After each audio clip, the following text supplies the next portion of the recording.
तो जितने भी लोग हैं गोट फार्मिंग बिजनेस में जो आना चाहते हैं, तो किन किन बिंदुओं पर ध्यान दिया होगा यदि वो स्टार्टअप करने वाले हैं। तो सबसे पहली चीज़ दिया होगा, उन्होंने अपने संसाधन देखे होंगे। बकरियों के लिए आवास के बारे में उन्होंने सोचा होगा कि हमको इतनी बकरियां रखनी है, तो कितना बड़ा आवास बनाना होगा। दूसरा चीज़, उन्होंने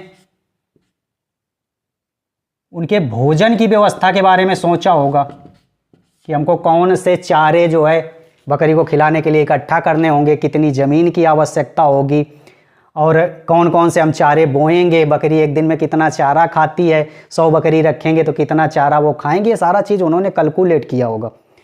सबसे जो महत्वपूर्ण बिंदु आता है वो आता है ब्रीड का, क्योंकि ब्रीड के बारे में अक्सर बहुत लोग कंफ्यूज हो जाते हैं कि कौन सी ब्रीड पालें, हम कौन सी ब्रीड पालें कि अधिक मुनाफा हो।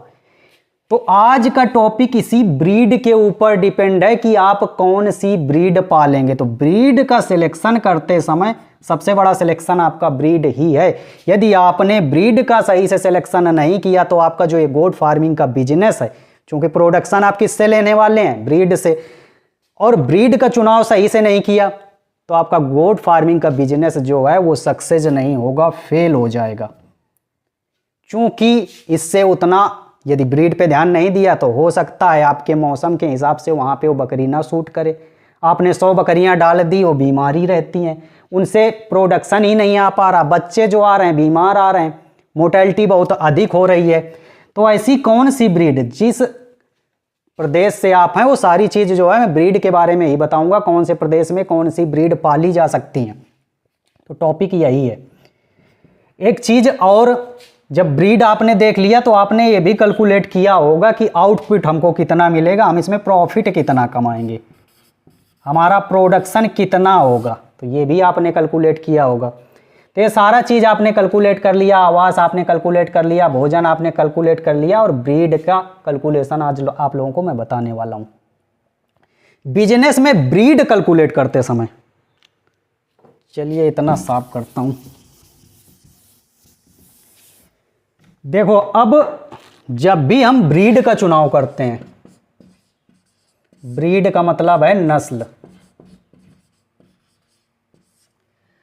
अब जो भी जितने भी हमारे युवा हैं या जो लोग इस फार्मिंग में आना चाहते हैं वो सबसे पहले नस्ल देखेंगे, और नस्ल का हम उससे उत्पादन क्या लेना चाहते हैं ये भी आपको देखना है। क्योंकि जितने भी लोग इस काम में जुड़ रहे हैं वो सिर्फ क्या चाहते हैं कि हमने बकरी डाल दी, उससे बच्चे आ गए और 6 महीने में 5 महीने में, ऐसा मोस्टली तो लोग 6 महीने में बोलते हैं कि बकरी 6 महीने में बच्चा दे देती है, एक बकरी से 2 बच्चे आएंगे, और अगले 6 महीने में फिर बकरी बच्चा दे देती है, यानी साल में 2 बार बच्चा दे देती है। एक साल में एक बकरी से हम 4 बच्चे प्राप्त कर लेंगे, और साल भर में एक बच्चा जो है 10-15 हज़ार का बिक जाता है। तो मोटा माटी इस तरह से वो कैलकुलेशन करते हैं। लेकिन आप क्या करने वाले हो ये आपको डिपेंड करता है कि आप किस पर्पज काम करने वाले हो। आपने कैलकुलेट किया है कि नहीं, या यही फार्मूला यूज किया है कि 6 महीने में बकरी देगी, साल भर में 4 ठो बच्चे आ जाएंगे, हम बेच लेंगे। यदि इस पर्पज आपने ये कैलकुलेट किया है कि 4 बच्चे हम साल में लेने वाले हैं, बच्चे बेच लेंगे, तो ये बिजनेस जो है इस तरह से चलने वाला नहीं है। क्योंकि आपके हिसाब से आउटपुट नहीं मिलने वाला है जो आपने कैलकुलेट किया है। इसलिए आप सबसे पहले क्या कैलकुलेट करेंगे, ब्रीड के बाद आप किस पर्पज काम करेंगे, पर्पज आपका पता होना चाहिए। आप मिल्क पर्पज काम करने वाले हैं या मीट पर्पज काम करने वाले हैं, या उसके बच्चे जो हैं किड आप सेल करने वाले हैं, या फिर आप जो है जो बकरी तैयार कर रहे हैं, जो किड तैयार कर रहे हैं, उसको आप फार्मरों को देने वाले हैं। फार्मिंग लायक गोट, फार्मिंग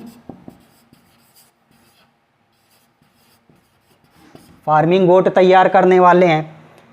क्योंकि फार्मिंग गोट में सबसे ज़्यादा फायदा है। ऐसा इसलिए क्योंकि फार्मर, नए नए लोग इस समय फार्मिंग में जुड़ रहे हैं।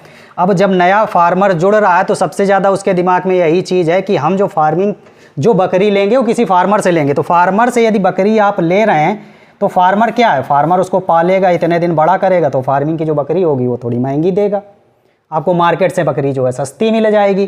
तो ये चीज़ है। तो यदि फार्मिंग के लिए आप बकरी तैयार कर रहे हैं तो थोड़ा महंगा बेच लेंगे। यदि आप मीट पर्पज बकरी तैयार करते हैं, बकरा तैयार करते हैं, तो मीट पर्पज जो है वो आपकी बकरी जो है थोड़ी सस्ती जाएगी। इस चीज़ का सारा चीज़ ये कैलकुलेट आप लोगों को करना है। यदि मिल्क के लिए आप कर रहे हैं बकरी पालन, तो हम कौन सी नस्ल रखेंगे, मीट के लिए कौन सी नस्ल इसमें सब में प्रमुख है कि नस्ल कौन सी रखेंगे। यदि आप मिल्क पर्पज ब्रीड पाल रहे हैं तो नस्ल कौन सी होनी चाहिए, ये आगे मैं बताऊंगा। मिल्क के लिए आप कौन सी बकरी पाल सकते हैं, मीट के लिए कौन सी बकरी पाल सकते हैं, किड प्रोडक्शन के लिए आप कौन सी बकरी पाल सकते हैं। किड के लिए, अब किड के लिए आप कौन सी बकरी पालोगे, जो अधिक बच्चे देती हो या जिन बच्चों की डिमांड अधिक हो मार्केट में। इसी तरह फार्मिंग के लिए भी आपको, यदि फार्मिंग गोट आप तैयार करते हो तो उसके लिए आपको मार्केट का जो है देखना होगा कि मार्केट में किसकी डिमांड ज़्यादा है। जो आज कल का जो फार्मर है वो कौन सी फार्मिंग के लिए बकरी अधिक चूज कर रहा है, तो अपने लोकल में सबसे पहले देखें कि वो कौन सी बकरी के ऊपर अट्रैक्ट हो रहा है। आप उसकी यदि फार्मिंग करेंगे तो अच्छे से आप पैसा कमा पाएंगे। तो इस समय काफ़ी हद तक जो है प्योरिटी पे काफ़ी काम हो रहा है। यदि आप प्योर ब्रीड रखते हैं तो भी उससे अच्छा खासा मुनाफा कमा सकते हैं। तो ये आप अपने मार्केट के हिसाब से कैलकुलेशन करना है हमको किस पे काम करना है। तो जितने भी नए युवा जुड़ रहे हैं उन्होंने ये कैलकुलेशन कर लिया होगा कि हमको बकरी जो है किस हिसाब से रखनी है, किस पर्पज करनी है। पर्पज आपका पता होना चाहिए। और जो बिना पर्पज के आ रहे हैं, एक दूसरे को देख के फार्मिंग चालू कर रहे हैं, उनको पर्पजे नहीं पता है कि हम किस लिए बकरी पाल रहे हैं। वो तो ये देख रहे हैं कि बकरी पालन में यदि बहुत अधिक कमाई है, सब लोग पैसा कमाए लिए ले रहे हैं, तो गारंटी देता हूँ कि जो ये क्लास के हिसाब से, जो जैसा मैं बता रहा हूँ उस हिसाब से चलेगा तो फेल नहीं होगा। अब जैसा मैंने आप लोगों को बताया था कि हम लोग क्या है, आज ब्रीड पर्पज जो है बात करने वाले हैं कि कौन सी ब्रीड कहाँ पे पाली जाएगी। क्योंकि आप लोग काम करने जा रहे हो ना, तो आवाज़ तो बना ही लिया होगा, या नहीं बनाने वाले हैं तो सोच रहे होंगे, ज़मीन का निर्धारण कर ही लिया होगा, चारे का कर ही लिया होगा, लेकिन ब्रीड में बहुत कंफ्यूज होंगे कि कौन सी बकरी कहाँ पालें। तो चलिए, सबसे पहले हम भारत को जो है 4 हिस्सों में बांटते हैं।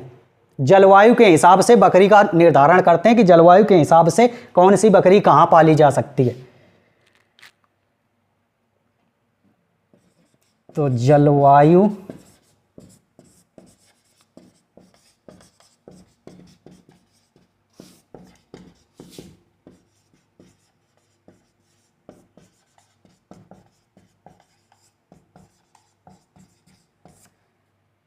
के हिसाब से बकरी का हम लोग वर्गीकरण करने वाले हैं। एक चीज़ ये है कि इसमें कहीं पे हिंदी लिखने में कुछ मिस्टेक हो जाती है, आंतरा मांत्रा का, तो उसको निगलेक्ट आप लोग कर दीजिए, क्योंकि पढ़ाई छोड़े बहुत दिन हो गए। तो ये सारी चीज़ें चलती रहती हैं, आजकल लिखना नहीं पड़ता है। बस ये है कि आप लोगों को समझाने की वजह से बहुत सारे भाई थे जो कह रहे थे विमल भाई यार गोट फार्मिंग के बारे में डिटेल से बता दो, ट्रेनिंग किस तरह से होती है, कैसा होता है, क्या ट्रेनिंग में बताया जाता है। क्योंकि बहुत हमारे ऐसे भी किसान भाई हैं जो ट्रेनिंग नहीं लिए हुए हैं, और जो ट्रेनिंग लिए भी हुए हैं उसके लिए भी ये क्लास जो है बहुत बेहतरीन होने वाली है। चूँकि यहाँ पे प्रैक्टिकल नॉलेज और साथ में आपका थ्योरेटिकल नॉलेज दोनों मिलने वाला है। प्रैक्टिकल मैंने खुद किया हुआ है काम, तो वो अनुभव आपको मिलेगा। प्लस हमसे कई लोग, बहुत सारे लोग जुड़े भी हुए हैं। जैसे व्हाट्सएप ग्रुप में 3-3, 4-4 ग्रुप चल रहे हैं, तो किसी में 300, 350, 500 बंदे इस तरह से लोग जुड़े हुए हैं। और उन सब का फीडबैक भी मिलता रहता है, क्योंकि वो काम करते हैं। तो कौन सी बीमारी आई, कौन सी उनकी बकरियों में बीमारी है, क्या हमने उसका इलाज किया, तो वो सारा चीज़ मिलता रहता है। तो जो नॉलेज है हम लोगों का वो इम्प्रूव होता रहता है। सिर्फ अपना ही नॉलेज नहीं, हम किसानों के अलग अलग जगह से जुड़े हुए हैं, तो उनका भी नॉलेज जो है इकट्ठा होता है। तो नॉलेज जब एक जगह इकट्ठा होता है तो धीरे धीरे काफ़ी व्यक्ति नॉलेजबल हो जाता है उस काम पे। और जो काम 5-10 साल से कोई बंदा कर रहा है तो खुद इतना परफेक्ट हो जाता है कि आप लोगों को जानकारी दे सकता है। तो चलिए ब्रीड के बारे में, तो सबसे पहली चीज़ ठंडा क्षेत्र। तो अब ठंडे क्षेत्र के जितने भी भाई लोग हैं ये समझ लें कि अब ये ठंडे क्षेत्र में कौन सी बकरियां पाली जा सकते हैं। ठंडा क्षेत्र, उत्तर का ठंडा क्षेत्र हो गया। दूसरा हो गया उत्तर दक्षिण का शुष्क क्षेत्र। शुष्क का मतलब जहाँ पे उबड़ खाबड़ है, ज़मीन है, बारिश कम होती है, ठंडी कम होती है, मौसम नॉर्मल रहता है, वहाँ पे कौन सी बकरी पाली जा सकती है, कौन से राज्य इनके अंतर्गत आएंगे, सारी चीज़ डिटेल से बताऊंगा। तीसरा आ गया आपका दक्षिणी क्षेत्र। दक्षिणी क्षेत्र। चौथा आ गया आपका पूर्वी क्षेत्र। हमने भारत को जो है 4 हिस्सों में बांट दिया जलवायु के हिसाब से। जलवायु के हिसाब से हमने इनका वर्गीकरण कर दिया। अब ठंडे क्षेत्र में सबसे पहली चीज़ तो देखो, मैं एक चीज़ ये बताना भूल गया, जैसा मैं आपको बता रहा था कि बकरी आप किस पर्पज पालोगे, तो ये चीज़ का भी हिसाब किताब आप लगाइए। यदि दूध के लिए बकरी पाल रहे हैं तो दूध देने वाली जो बकरियां हैं, बड़े नस्ल की जितनी बकरियां दूध ज़्यादा देती हैं, दूध के हिसाब से जो मीट पर्पज पाल रहे हैं, वो जिन बकरियों का मीट स्वादिष्ट होता है उस पर्पज काम कीजिएगा। तो सबसे पहली चीज़ तो हमने जलवायु के हिसाब से बकरी का वर्गीकरण तो कर दिया, लेकिन मैंने आपको बकरियां बताई नहीं कि बकरियों को भी हम लोग उनके आकार के हिसाब से वर्गीकरण करने वाले हैं। तो सबसे बड़े आकार की, तो बड़े आकार की कौन कौन सी बकरियां हैं? बड़े आकार की, ये चीज़ आप लिख सकते हो। बड़े आकार की देखिए जो बकरी हैं, बीटल सबसे बड़ी बकरी मानी जाती है। बीटल, जखराना, जमुनापारी और सिरोही भी, ये बड़ी बकरियां हैं। तो ये बड़ी बकरियां हैं तो इनमें दूध वगैरह अच्छा होता है। अब हम मध्यम आकार की बकरियां ले लेते हैं। मध्यम आकार की, ये इंडिया में जो ब्रीडें पाई जाती हैं उनका मैं आकार के हिसाब से आप लोगों को बता रहा हूँ। मध्यम आकार की आपकी बर्बरी हो गई, बर्बरी,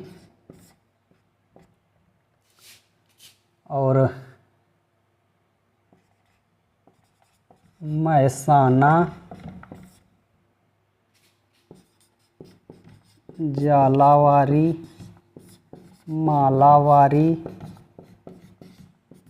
कच्छी और अपने यूपी में कौन सी बकरी पाली जाती है? अब चूँकि यूपी से हूँ तो देखिए, बर्बरी, महसाना, झालावारी, मालावारी, कच्छी, उस्मानाबादी, याद करना पड़ता है नस्ल, उस्मानाबादी, सूरती,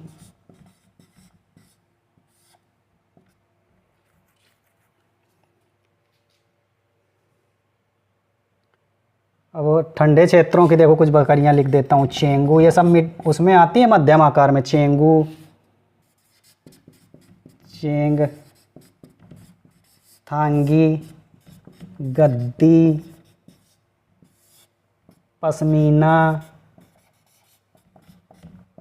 कश्मीरी,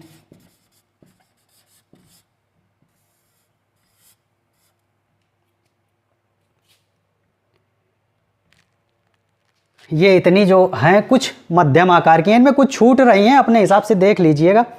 छोटे आकार की,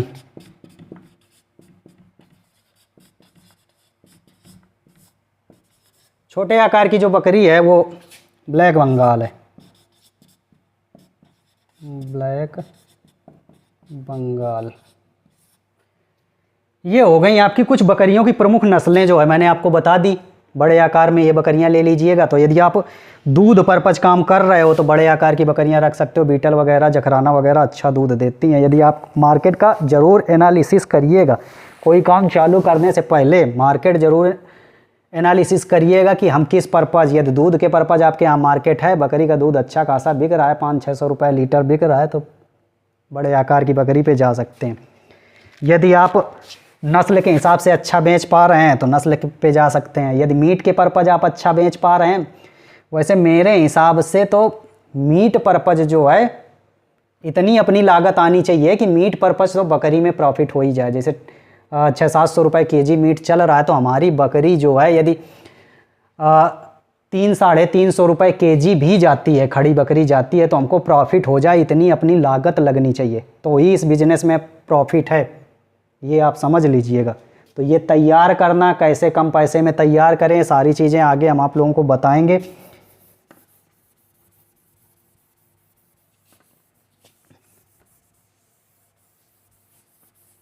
चलिए, अब ठंडा क्षेत्र के अंतर्गत कौन कौन से क्षेत्र आते हैं। तो ठंडा क्षेत्र में देखो कहाँ कहाँ पे ठंडी होती है, अपना देख लीजिए। हिमाचल प्रदेश में ठंडी रहती है, हिमाचल, कश्मीर और उत्तराखंड,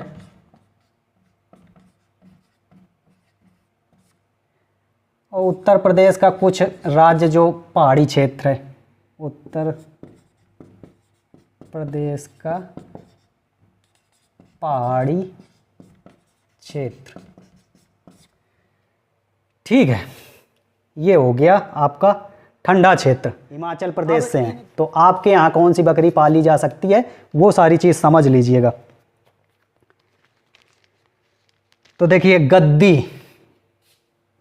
हिमाचल प्रदेश में कौन कौन सी बकरी पाली जा सकती है, जो ठंडा क्षेत्र है वहाँ पे पाली जा सकती है गद्दी बकरी की, ये नस्ल का नाम है। अब इसका प्राप्त स्थान कहाँ कहाँ है। हिमाचल प्रदेश, आप लोग लिखिए मत, सुन लीजिए, वॉइस सुन लीजिए, लिखना चाहो तो वॉइस से ही लिख लेना, चूँकि इतना मैं लंबा लिखूँगा नहीं। हिमाचल प्रदेश के चंबा, लिख ही देता हूँ, चंबा, कल्लू घाटी, शिमला, शिमला में है तो गद्दी बकरी पालिए। सिरपुर, सिरपुर उत्तराखंड के देहरादून, उत्तराखंड के देहरादून में भी ये पाई जाती है। नैनीताल के टिहरी में, गढ़वाल में और चमेली जिला में पाई जाती है। कौन सी बकरी, गद्दी। और अब इसका रंग और तीन तूफान जो भी है वो आप अपने लोकल हैं तो उसको आप समझ लीजिएगा, चूँकि ज़्यादा बोलूँगा तो टॉपिक बहुत लंबा हो जाएगा, बोरिंग हो जाएगा। अगली बकरी ले लेते हैं चेंगथांगी, चेंगथांगी। ये भी जो है आप इन ठंडे क्षेत्रों में पाल सकते हैं।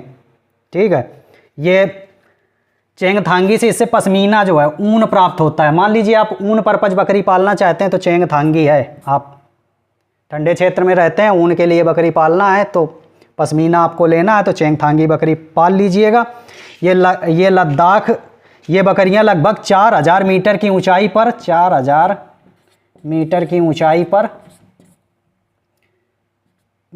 ऊंचाई पर लद्दाख के चेंगथांग और हिमालय की लाहुल्य घाटियों में पाई जाती हैं ये चेंगथांगी। चेंगू,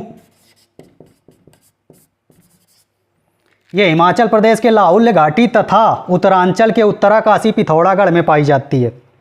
चलिए, इतना हो गया ठंडी में। ठंडे जो क्षेत्र हैं आप ये 3 बकरियों से आप अपना चालू कर सकते हैं, चेंगथांगी, चेंगू, गद्दी।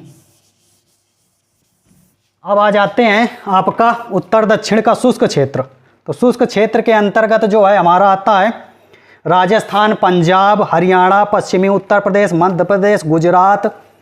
ये जो भी मैं राज्य बता रहा हूँ यहाँ पे आगे बकरियाँ बताऊँगा कौन कौन सी पाली जा सकती हैं।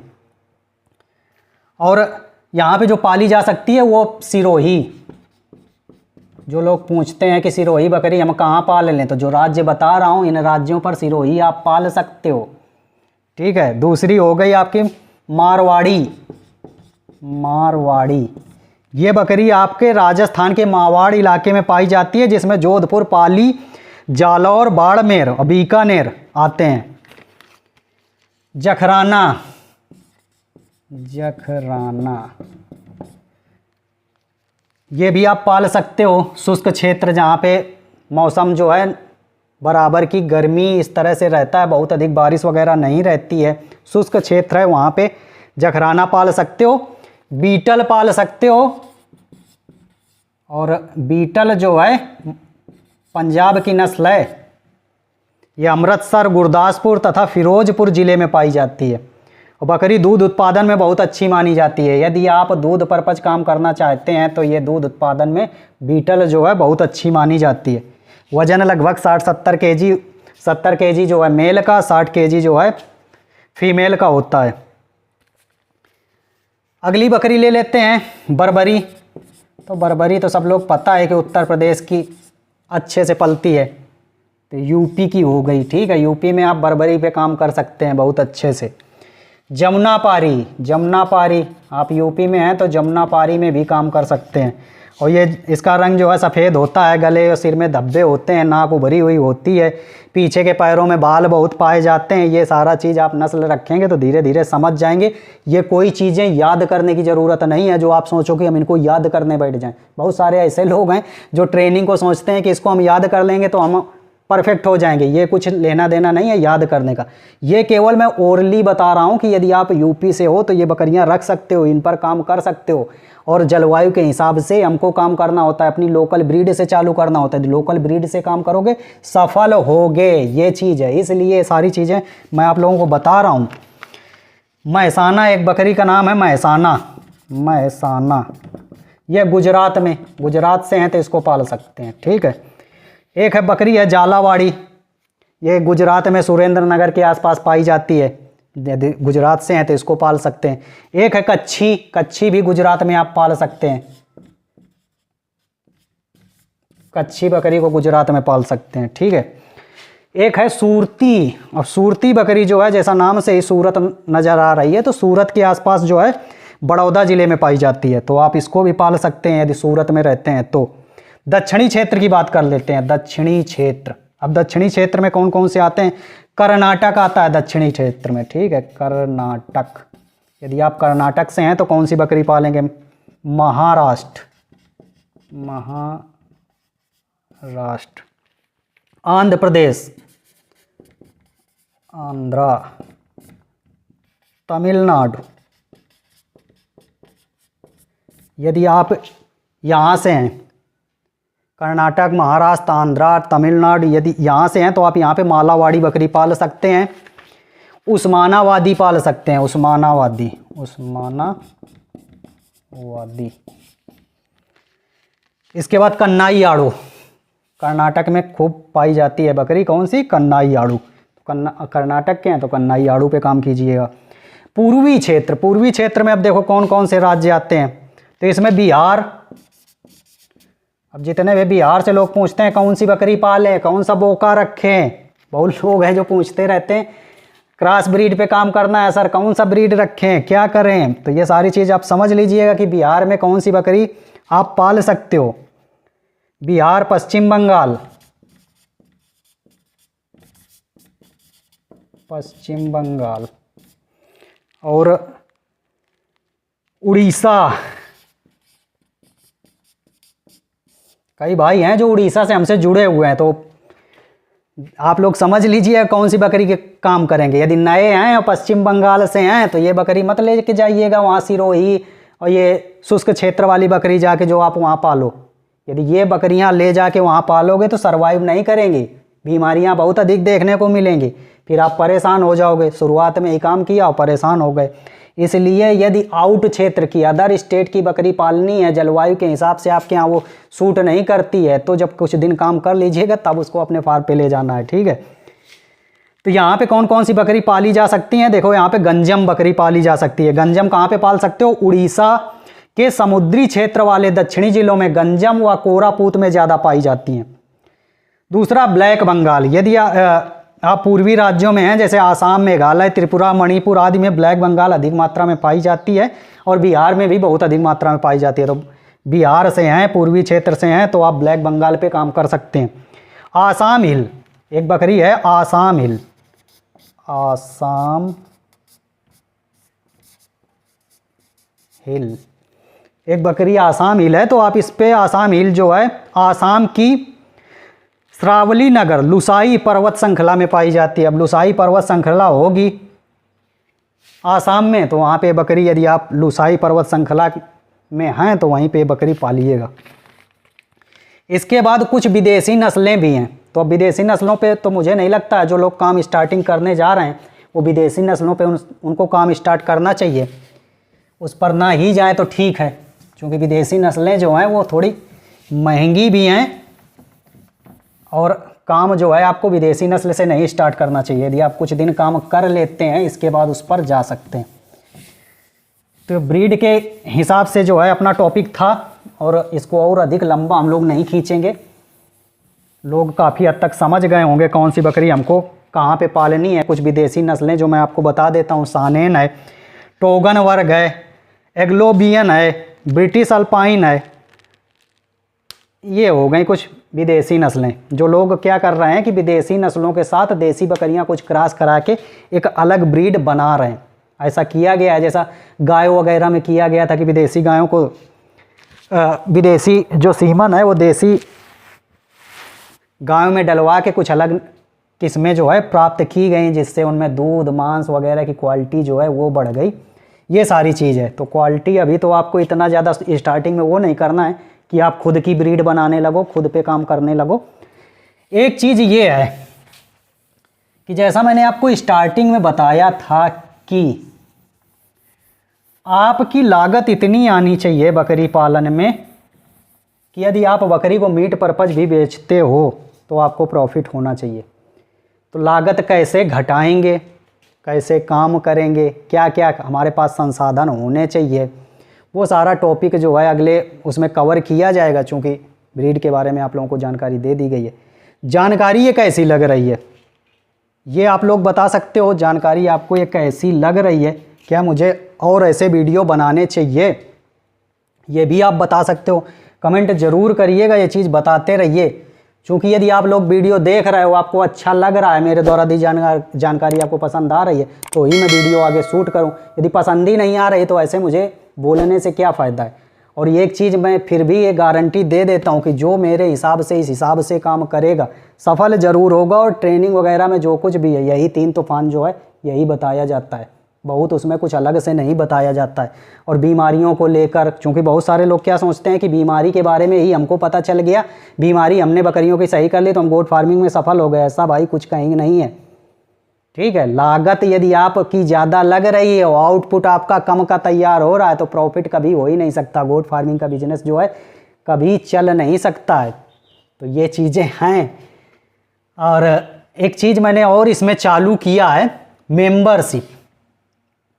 आपको यदि गोट फार्मिंग से रिलेटेड आपके पास कोई क्वेरी है, जैसे आपको कोई क्वेरी है, आप इसमें काम कर रहे हैं, कोई समस्याएं आती हैं, अक्सर ये होता है हम किससे पूछें, कौन बताएगा। तो यदि आप इस चीज़ में हैं कि आप काम स्टार्ट करने वाले हैं या काम कर रहे हैं, आपको कोई भी सलाह चाहिए, कोई भी क्वेरी है आपके मन में, तो आप अपनी क्वेरी को जो है वो पूछ सकते हो। तो उसके लिए आपको मेंबरशिप लेनी होगी।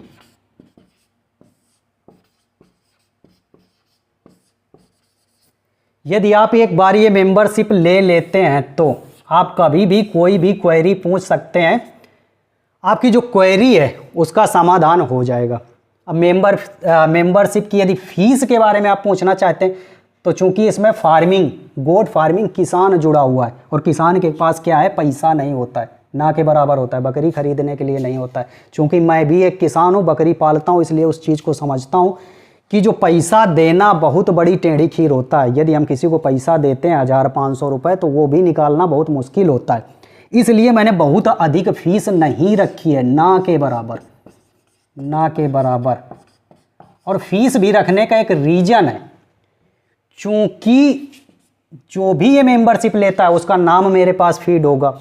यदि वो मेरे पास कभी मैसेज करता है, मैंने कॉल नहीं उठा पाया कोई भी, तो मैं उसको रिप्लाई दूंगा, बाद में दे सकता हूँ। ऐसे क्या तमाम मिस कॉल लग जाते हैं, अब किसको किसको रिप्लाई करने बैठोगे। मेंबरशिप यदि लेता है तो उसके बारे में हम जानते हैं कि वो बंदा कौन है, कहाँ का है, उससे लगाव होता है, अट्रैक्ट होता है, उसका फार्म कैसा चल रहा है, ये सारी चीज़ आपस में बातचीत होने लगती है। तो ये एक फ़ायदा है कि वो हमसे मिलकर रह सकता है, हमारे टच में रह सकता है और हमेशा रह सकता है। इसलिए मैंने मेंबरशिप का प्रोग्राम जो है चालू किया है।